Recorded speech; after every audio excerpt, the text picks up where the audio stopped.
Bueno, antes de comenzar a analizar partidas, es necesario, como es lógico, conocer tanto el tablero de ajedrez como sus piezas. Como podéis observar, el tablero de ajedrez está compuesto por 8 filas y 8 columnas. Las columnas vienen marcadas por letras, de la A a la H, y las filas por números, del 1 al 8. Ahora pasamos a analizar cada una de sus piezas. La más pequeña de todas es el peón, que comienza siempre en la segunda fila para el blanco y se prima en el caso del negro. El peón en su primera jugada puede avanzar 2 casillas, pero a partir de esta tan solo podrá ir de una en una. Tiene una serie de características muy curiosas, y es que si llega hasta el final del tablero, es decir, octava fila en el caso del blanco, primera en el caso del negro, y un peón negro para que lo veáis, podrá convertirse en cualquier pieza menos, obviamente, un peón y el rey. Es la única pieza que no puede ir hacia atrás, y además, para capturar, digamos, esta hipotética situación, debe hacerlo una casilla en oblicuo, tanto para la derecha como para la izquierda, quedando obviamente en la casilla de la pieza atacada. La siguiente pieza por valor es el caballo, que bueno, en realidad tiene el mismo valor que el alfil. Es una pieza que es muy útil, sobre todo si la colocamos en casillas centrales, ya que su movimiento es en L. Un truco, para los que no sepáis exactamente cuántas casillas son, es ir diciendo la palabra caballo cada vez que avanzáis una casilla. Es decir, K, va, yo, en este caso. Puede ir en cualquier dirección, es decir, mientras haga una L puede venir, por ejemplo, a esta casilla, a esta otra, a esta de aquí, esta o esta. Cualquier casilla mientras respete este movimiento en L. Además, el caballo, obviamente, para no ver limitado su movimiento, podrá saltar piezas. Es decir, pongamos esta situación, el caballo podrá seguir yendo aquí. Es la única pieza que puede saltar. El alfil se mueve en diagonal, obviamente siempre por casillas de su color, porque las diagonales están marcadas siempre en el mismo color. Es una pieza de largo alcance y que tiene en teoría el mismo valor que el caballo, aunque muchos jugadores de alto nivel han determinado que el alfil es algo mejor pieza, ya que es muy útil en según qué posiciones muy abiertas o cuando quedan pocas piezas en el tablero. Cierto es que el caballo es muy molesto en esos apuros de tiempo, ya que es muy fácil dar un jaque con un caballo y casi siempre el rey se va a tener que mover. La siguiente pieza es la torre. Las torres comienzan en estas posiciones A1 y H1, A8 y H8. Son piezas que empiezan a jugar muy tarde normalmente, y es que hasta que no se enroca, ahora os explicaré cuando lleguemos al rey qué jugada es el enroque, hasta que no hay un enroque en la partida, las torres no pasan a una posición central. Por tanto, se ven casi siempre obstaculizadas por otros peones, y verdaderamente esta pieza, para sacarle provecho, hay que tener una columna abierta o una fila totalmente despejada. Es muy común entre partidas de jugadores profesionales ver cómo los profesionales utilizan las columnas abiertas para colocar sus torres en ella, o colocar también a la dama. Ahora veremos cómo se mueve la dama. Es que la torre se mueve tanto en vertical como en horizontal, tantas casillas como quiera o sea posible, y es que, a diferencia del caballo, el resto de piezas no pueden saltar piezas de su propio bando. Con esto pasamos a la dama, la pieza que mayor libertad de movimiento tiene. Puede ir tanto en vertical como en horizontal, para adelante y para atrás, y en diagonal, es decir, se mueve igual que el alfil y la torre juntos. La dama obviamente es la pieza más poderosa y hay que siempre guardarla bien, intentar no meternos en líos con ella y sobre todo no sacarla muy pronto. Siempre es mejor reservarla, tenerla en su casilla inicial o cerca de la zona de tus piezas cuando está empezando la partida. Obviamente, cuando estemos atacando, siempre será la mejor pieza en el ataque. Y con esto pasamos al rey, la pieza más importante de todas. Tiene poco movimiento, ya que solo puede avanzar una casilla en cualquier dirección, pero solo una. tanto en diagonal como vertical o horizontalmente, es decir, no puede salir de este cuadradito. Y tiene un movimiento especial, que es el enroque, como comentaba anteriormente. Empieza siempre en la casilla E y la dama en la casilla D. A modo de truco, la dama siempre empieza en su color y además de dama, podéis quedaros eso cuando tengáis que colocar un tablero.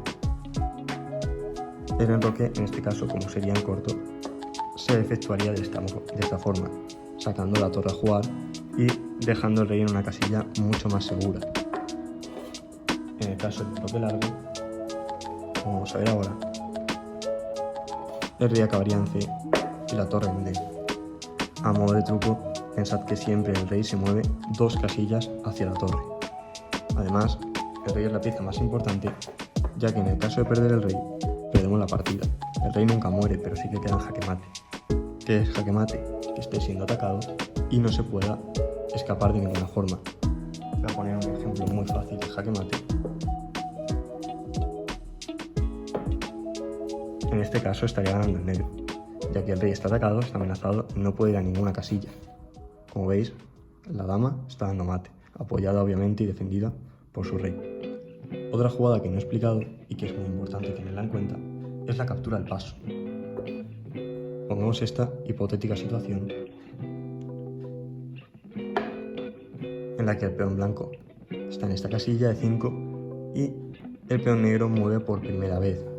Como hemos dicho, puede avanzar o 1 o 2 casillas, pero en este caso, como quedaría a la par del otro peón, a la misma altura, existe la posibilidad de capturar al paso. Una jugada algo extraña y una regla que poca gente conoce, pero en este caso el peón negro caería presa además del ataque en una casilla por la que ha pasado pero no está, por eso se llama al paso. Es importante tenerlo en cuenta. Solo se podrá efectuar la primera vez, es decir, si jugase aquí el negro, jugase luego esta jugada el blanco y el negro hiciese cualquier otra jugada, el blanco ya no podría capturar aquí, porque no es la primera vez que ha movido. Tiene que ser que justo cuando mueva queden a la par. Os he comentado cómo se gana la partida, aunque verdaderamente hay más formas de ganar. No solo hay que dar jaque mate al rey, sino que también se puede ganar por abandono del rival. Otro aspecto a comentar y que es bastante importante es el tema de las tablas. Es el resultado más común a día de hoy en el ajedrez y hay varias formas de llegar hasta ellas. La primera es la regla de las 50 jugadas, que sucede cuando no hay avances en la posición en 50 movimientos. Es algo raro de ver, pero que en los finales, cuando queda por ejemplo un mate de alfil y caballo o mates 2 alfiles, es algo relativamente común entre principiantes y que cabe tener en cuenta cuando sobre todo es el bando beneficiado por las tablas, es decir, el bando que más va a tener que remar a contracorriente para conseguir el empate. Otra regla es la de la triple repetición, y he dejado la posición inicial porque la triple repetición ocurre cuando se da 3 veces la misma posición, pero es la misma posición real. ¿A qué me refiero con esto? Antes, cuando he comentado el enroque, no he dicho que no se puede enrocar ni cuando has movido el rey, ni cuando has movido la torre hacia la que quieres enrocar, ni cuando hay piezas que ataquen las casillas por las que va a pasar el rey. Con la torre atacada sí se puede. Por tanto, y aquí hay un vacío legal quizás, en el caso de que se jugase, por ejemplo, la siguiente posición, ya llegamos con esto a una repetición de la posición que hemos visto tras los avances de peones. Y si hacemos así todo el rato y llegamos hasta aquí, hemos repetido por tercera vez esta posición. Pero hay una diferencia clara. La triple repetición en este caso se daría tras estas 2 jugadas. ¿Por qué? Porque antes el rey tenía derecho a enrocar, podía enrocar y ahora no. Por tanto, no siempre nos sirve con tener la misma posición fotográficamente hablando, sino que también cabe destacar y tener en cuenta estos factores como el derecho a enrocar, etc., que quizás sea el más importante en este caso. Otra forma de llegar a las tablas es por insuficiencia de material. Si se quedan, por ejemplo, en el tablero un caballo o un alfil, junto con su rey obviamente, contra un rey, el caballo por sí solo o el alfil por sí solo no pueden dar mate. Por tanto, estaríamos hablando de insuficiencia de material. Ninguno de los dos tiene material suficiente en el tablero para ganar la partida. Sería tablas. Y luego están las tablas por mutuo acuerdo, que quizás sean las más comunes. Estas se dan cuando ambos jugadores creen que no pueden ganar la partida y que es una posición de empate. Por tanto, se dan la mano y firman las tablas. Para este otro tipo de tablas he querido poner un ejemplo gráfico, ya que quizás sea un poquito más complicada de entender. Estamos hablando de las tablas por ahogado, y es que el ahogado se da cuando el rey de uno de los dos bandos no tiene jugada legal, pero no está recibiendo jaque, es decir, es un jaque mate pero en el que no está amenazado, por así decirlo. En este caso, las blancas podrían ahogar muy fácilmente al rey rival con esta jugada. Obviamente el rey negro estaría muy contento de que le ahogasen, porque con una dama y un rey en el tablero el blanco podría ganar esta partida. Pero en este caso, si se jugase esta jugada de dama, dama G6, como podéis observar, el rey no tiene jugada legal, ya que el rey no se puede poner a sí mismo en jaque y no está recibiendo jaque en esta posición. Por tanto, está ahogado. Y por último, para los que juguéis con tiempo, existe las tablas por tiempo, que en este caso no se dan cuando acaba el tiempo, sino cuando a un jugador se le acaba el tiempo, pero su rival no tiene material suficiente para ganar. Es decir, pongamos esta situación igual, una dama aquí por ejemplo, y al blanco se le acaba el tiempo. ¿Qué ocurre? Si al blanco se le acaba el tiempo, pero el negro solo tiene a su rey, por tanto no puede ganar, o tiene a su rey y un alfil, por ejemplo, estaríamos hablando, voy a poner aquí mejor, estaríamos hablando de que no podría ganar el negro, porque no puede dar jaque mate con rey y alfil, como he comentado anteriormente. Por tanto, esta partida sería declarada tablas en caso de que al blanco se le acabe el tiempo.